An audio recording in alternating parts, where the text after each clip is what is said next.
Hermanos en Cristo, os voy a hacer un vídeo de mis reflexiones tras el domingo de resurrección. ¿Qué os puedo decir? La piedra que echaron los arquitectos es ahora la piedra angular, que es el Salmo 117. En San Juan 21, 1-14, cuando apareció Jesús, que le apareció un grupo de pescadores y les dijo, seguidme, fueron con él y pescaron una gran cantidad de peces, y cuando habían pescado tantos peces les dijo, dejad los peces y venid conmigo a pescar hombres, ser pescadores de hombres y dejar las cosas mundanas. Se refería a estar más en el mundo espiritual que en el mundo material. Como todo, algunos dieron sus frutos y le siguieron y otros no. Otros se quedaron en su vida normal y no quisieron seguirle. Así que cada cual decide dar o no dar fruto. O seguir con su vida material o abandonar la vida material y centrarse en la espiritual, o centrarse en la material solo o centrarse en la espiritual. Pero saber que Dios está en todos los lados, que acepta a todo el mundo, y el que quiere conocerle y acercarse a Él tiene la oportunidad de conocerle y acercarse porque Dios le deja acercarse. Aunque antes haya sido un ladrón, un asesino o haya tenido una vida disoluta, puede cambiar su rumbo y acercarse a Dios. Entonces simplemente pues nada, ser agradecido con lo que tenéis y pedir y se os dará. Ir haciendo, demostrar vuestros frutos y Dios os irá dando más. Y si tenéis algún problema, solucionarlo, y si tenéis dificultad de ser como Juco, caer y levantaros y seguir adelante. Y si tenéis alguna cosa, meditar, que Dios os mandará las ideas necesarias para que podáis continuar y seguir dando más fruto, porque Dios está en vuestro interior y Dios está con vosotros. Entonces, eso es lo que os digo, reflexionar, y el año que viene os seguiré diciendo más cosas. En Valencia, a 1 de abril del 2024.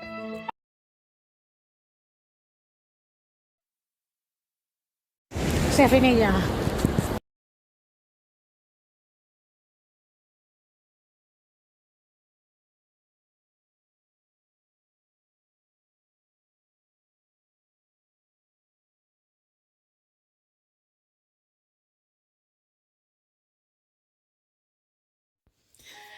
Bueno, aquí os voy a hablar de las tres canonizaciones del mundo judío. La primera es en el 515 a.C., que decretó Esdras el cierre del canon bíblico. Se sacraliza el texto y que esto dice que lo dijo Dios y que proviene de Dios. No es el Antiguo Testamento ni el Sirasirín, que decía Rabbi Akiva en el 130. La segunda canonización es el cierre del Talmud. Ya sabéis que el Talmud está el Talmud de Jerusalén, que es de 135 a.C., y el de Babilonia, que es en el 499 a.C. Interpreta todas las leyes que existen, no solo en la Torá, sino también en el Antiguo Testamento. Y la segunda canonización es del Talmud, y está la canonización de la Mishnah, que es el análisis del Antiguo Testamento, que es en el 200 a.C., y luego de la Geburá del 499, que es el análisis que hace de la Mishnah. Y luego ya la tercera canonización, que es la más importante, que es la del Zohar, que esto se realiza en Ávila por Moisés de León. Y esto, bueno, es en la Edad Media. Todo el mundo judío apoya el Zohar. Para el judaísmo está en el mismo nivel que el Talmud y que el Antiguo Testamento. Enlaza y ultima la canonización de un texto inspirado. El canon de todo el judaísmo mundial se cierra en Ávila. Resumiendo, que hay tres etapas que son: la primera etapa es la de la ley de Moisés, la historia jurídica y la etapa legal. La segunda etapa es cómo se va a existir el pueblo judío en la diáspora, cómo van a mantener en el exilio, cómo van a interpretar las leyes, porque sabéis que algunos cruzaron a otro lado del Jordán y no se llevaron las enseñanzas judaicas y perdieron la conexión con Jerusalén. Y luego la tercera, cuál es el sentido de todo, y esto es el Zohar, que es el sentido de la totalidad de la Torá. No es como la Torá en términos de ley, sino de la Torá en términos de enseñanza. ¿Qué nos puede enseñar la Torá? Aquí la enseñanza es que te la entrega Dios a través del universo, a través de tu alma. Es decir, del universo divino te manda a tu alma información. Y esto es el principio del misticismo judío a partir del Zohar, y se preguntan que cuál es el sentido. Y esto se produce en el del siglo XI al siglo XIII. Sobre todo se produce en Girona, y se pregunta el sentido oculto de todo esto. La mística, pues es un estudio, los místicos judíos se están preguntando constantemente cuál es el sentido subyacente, el sentido oculto de todo esto, porque en la historia a veces no se revela el sentido en el espacio temporal. Por tanto, cuando hablamos de sentido, hablamos de las enseñanzas eternas que se extraen del texto de la Torá, que es un libro que está en el espacio temporal.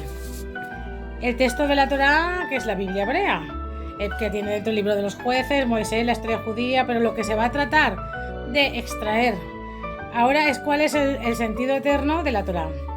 Entonces, existió un primer autor que iba a extraer el sentido eterno y que quiere independizarse un poco del sentido temporal.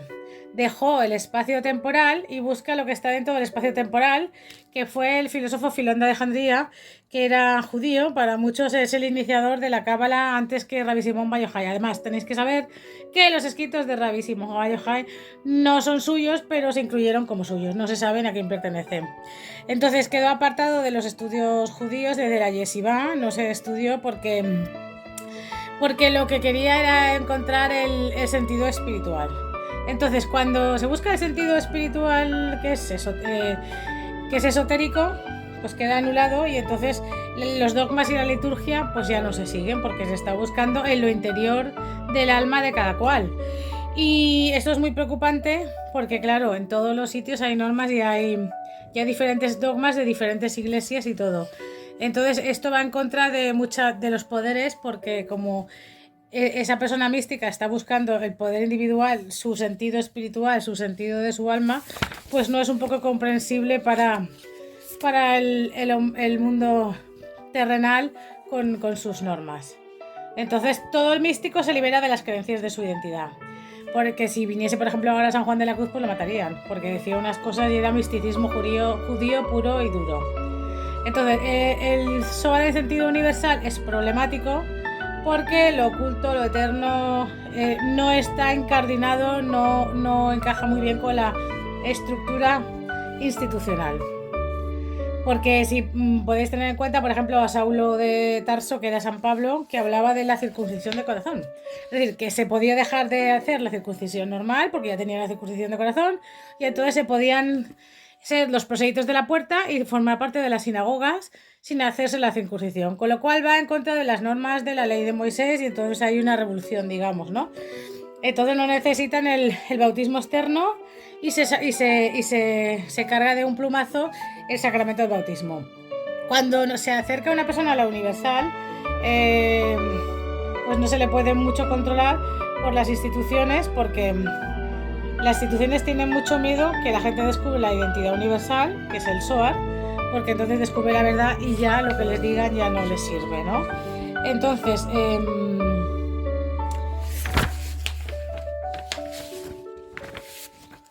hay que decir que el Zohar fue desconocido hasta 1525, donde se realiza la primera impresión en Venecia y se empieza a difundir. Este libro estuvo más o menos 2 siglos recorriendo las distintas juderías españolas, pero no tenía sentido porque lo tenía solamente cierto grupo de élite, dentro de una élite de unos grupos reducidos y minoritarios. Entonces hay que decir que ahora es la primera generación en que se abre el Zohar completamente para que la gente lo estudie, porque antes eran grupos intelectuales cerrados y los grupos ortodoxos tenían mucho miedo que la gente normal estudiase esto. Y hay que decir que el último filósofo místico fue Orígenes, y él decía que nosotros somos como un reflejo de la divinidad. No somos un ente independiente porque somos parte de la divinidad, por eso Dios se refleja en nosotros.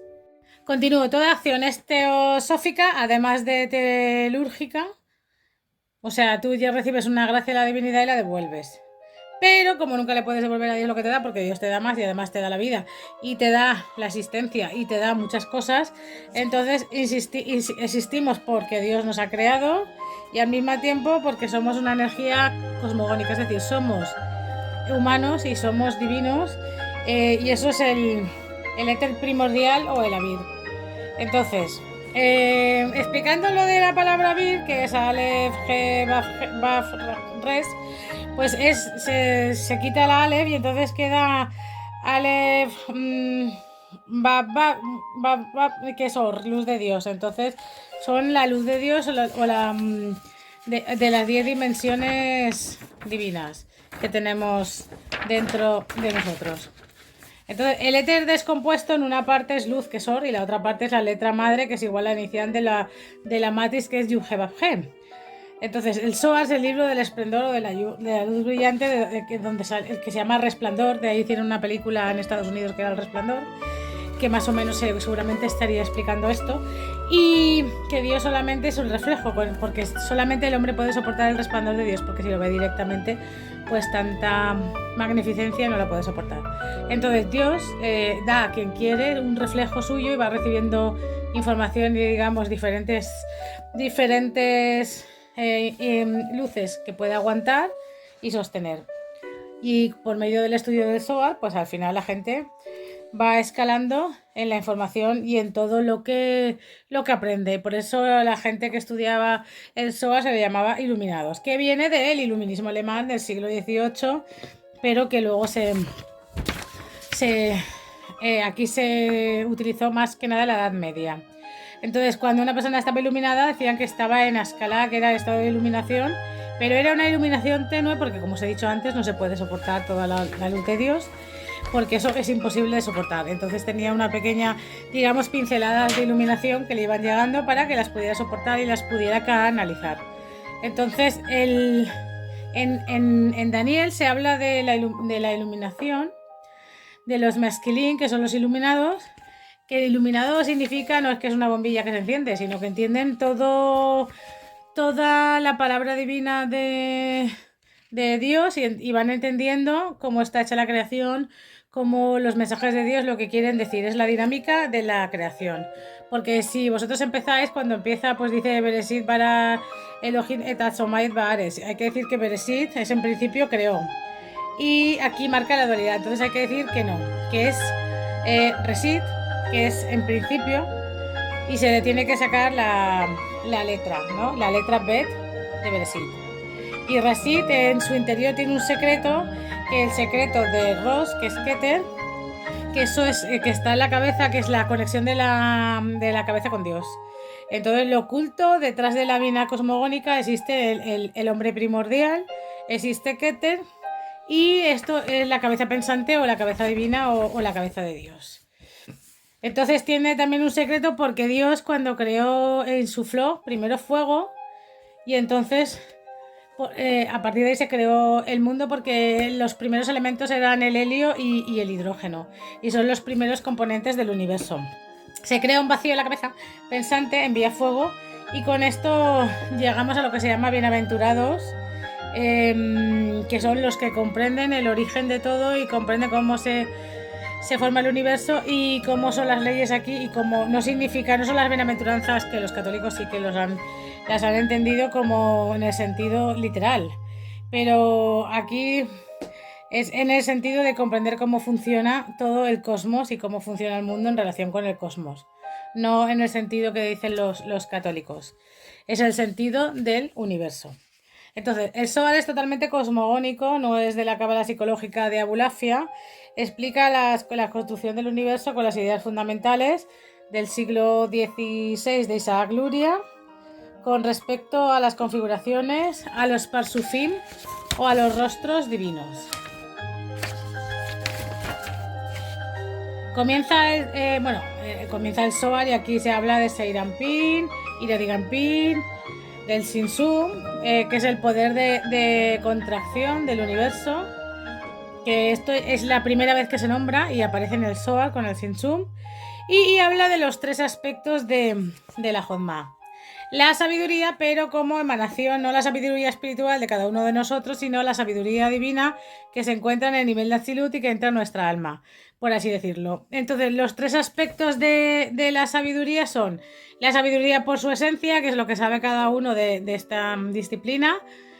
Luego la sabiduría por lo que revela, porque luego hace un vídeo y lo explica para que otros lo entiendan. Y luego la sabiduría por lo que le envía al nivel superior, que le puede enviar cosas que pueden, como hay interferencias mundanas, y ahora con los aparatos y con todo, pues más, pues puede enviar la información y alguna llegará y otra no. Entonces, la sabiduría nace por lo que el universo le envía e ingresa información a nivel de Jodma. lo que revela por lo que recibe, y es un gnosticismo, pero se revela en la materia, por eso no hay dualidad. Lo que hace revelar a la sabiduría es la Binah, los que entienden son los iluminados, ¿vale? Entonces la Yod pertenece al campo de la sabiduría, pero la revelación de la Yod está en la segunda letra del tetragrama de la ley, porque ya dices Yud Hei, que es ya, entonces es el nombre de Dios, aquí ya está la revelación.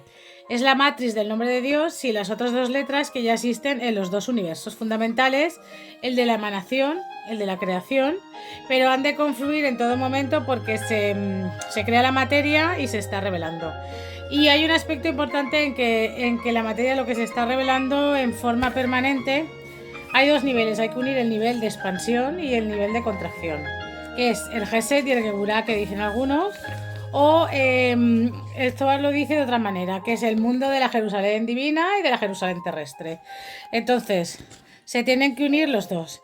¿Y cómo se unen? Pues esto se une en Tiferet a través del amor de corazón, a la circuncisión de corazón que decía aquel. Entonces lo transforma. El único que está un poco mal, que se tiene que transformar, es Jacob. Porque Jacob era, bueno, de Praga, y entonces hay que decir que era un poco sinuoso, que no tenía las cosas claras y que era, pues que se dedicaba a robar, se dedicaba a hacer cosas mal, y entonces le tuvieron que cambiar el nombre. Por eso en algunos sitios, si te cambias el nombre, te cambia el destino, y pasó de llamarse Jacob a llamarse Israel. Entonces, resumiendo, el cristianismo habla de misericordia, de Gesed, y este es Abulafia. El Islam habla de Isaac y habla de fuerza o de Geburah, y luego el pueblo de Israel es el pueblo de Tiferet, que tiene que tener, como dije en un vídeo, la misericordia de tu padre y la fuerza de tu abuelo, o algo así que era, ¿no? Entonces, Jacob se cambió el nombre porque es que igual que le cambiaron a Sarai por Sara, porque así le cambió un poco el destino. Y hay que decir que el pueblo de Israel es el pueblo de Yaseder, que es directo a Dios. Y os voy a decir más cosas en un siguiente vídeo. Espero que os guste y me deis un like.